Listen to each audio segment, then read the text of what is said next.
শাকের বড়া কোনা বাচ্ছি এত ভালো দেখা গেছে এর মশ মশা হয়েছে। আমি এটা বড়া ভেঙ্গে আপনাকে দেখাই কত মশ মশা হয়েছে। এরকম করে বেসনটা ভালো করে ফাটাই ভাই। নমস্কার। কুই গাছ সাথে বুনছিলাম, কুই গাছটা দেন কত সুন্দর নকনক হয়েছে।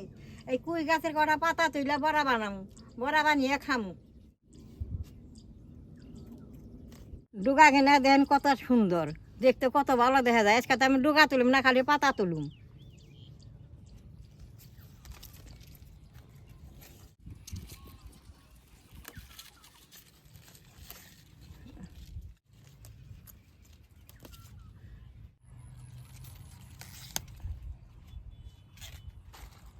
কতটা পাতা তুইলা নিচে পাতা এখন পরিষ্কার করে দিয়ে নেবো।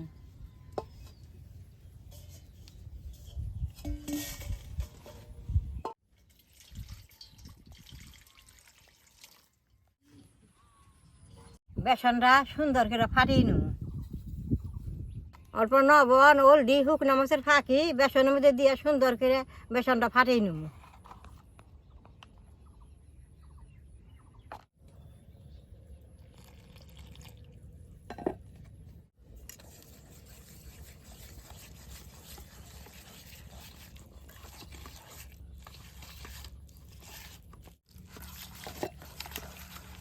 আমি তো চালের গুঁড়া দিলাম না, আপনারা বানাইলে চালের গুঁড়ো দিয়ে দেখাবে।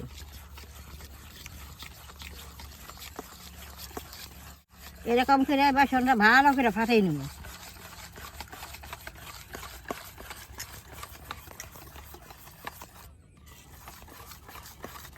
বেসনটা যেরকম ফাটবো তত বড়াটা খাইতে ভালো থাকবো, মচমচা হবো। দেন বেসনটা বেশ সুন্দর ফাটছে, এখন বেসনটা ঢাকা দিয়ে চুলাটা জ্বালাই নেব।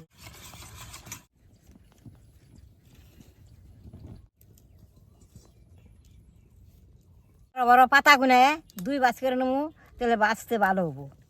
এই যেরকম ছিঁড়ে 2 বাস করু। এই যে এরকম করে বাজু, দেখছেন কি সুন্দর।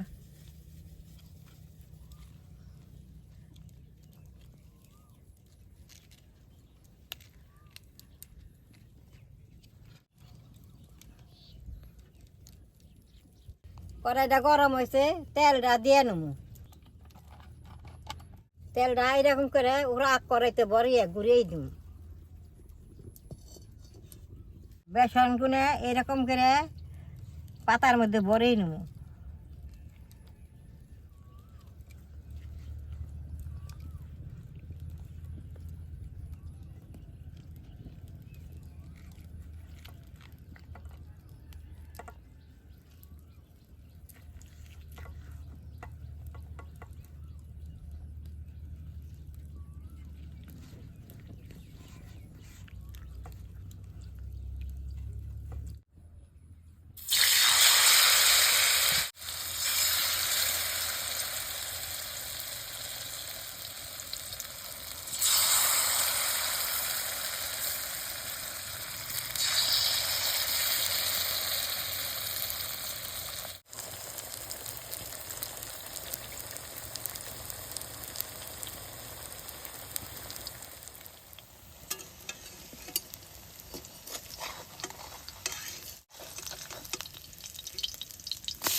দেখেন বড়া দিয়ে কি সুন্দর মচমচা হয়েছে, বাজার হয়েছে। আমি এখন উঠিয়ে নেব।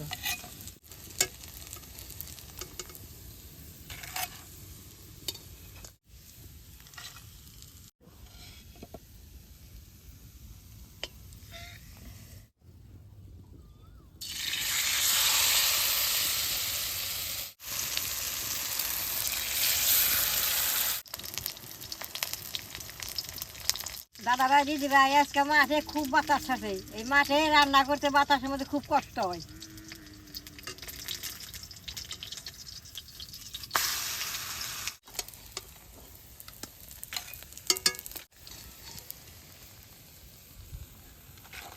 দেখতে কত ভালো দেখা গেছে।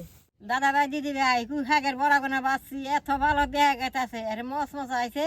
আমি এটা বড়া ব্যাঙ্গে আপনাকে দেখাই কত মশ মশা হয়েছে। এই দেখেন কত মশ মশা, এই দেখেন আমি খামু।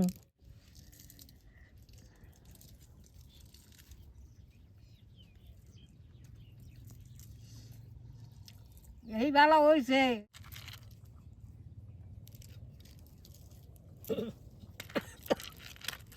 দেখছেন তো কিভাবে বড়াটা বাঁচলাম। এরকম করে আপনারা বাড়িতে কুই শাক দিয়ে বড়া বানিয়ে খেয়ে দেখবেন কত ভালো লাগে। তাহলে আমার এই কুই শাকের বড়াটা দেখে আপনাকে ভালো লাগে, নেট করবেন, শেয়ার করবেন, আমার পাশে থাকবেন, কালাডায় টিভি দিবেন।